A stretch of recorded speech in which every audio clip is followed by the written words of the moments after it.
7મા ધોરણનો એટલે 12 વર્ષનો છોકરો સત્સંગ મળી ગયો વૈષ્ણવનો. એ ગામ એવું છે.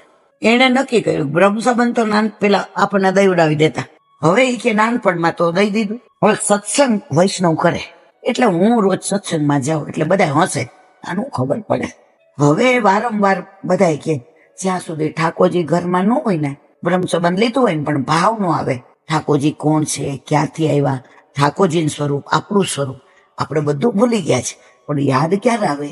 જયારે ઠાકોરજી ઘરમાં પધારે ત્યારે આપણને લીલામ કોણ લઈ જાય? આપણા ઘરે આપણા માથે બિરાજતો આપણો ઠાકોરજી. હવે રોજ આ બધું સાંભળો. હવે 7મા ને એક્ઝામ નથી એટલે અમારા ગામમાં વલ્લભ પધાર્યા, વલ્લભપુર. એટલે કે હું આગલા દિવસે આજ્ઞા લાગ્યો, મને કઈ બીજી ખબર નહોતી પડતી. અમારા ઘરે સ્વરૂપ ને બધું તો હતું જ, આમ અમે વાણ્યા, પણ અમારા ઘરે બધા સંબંધર કે વ્યાપારે. હવે આગલા દિવસે ગયો, મેં કીધું જે મારા ઠાકોરજી પુષ્ટ કરાવવા છે એટલે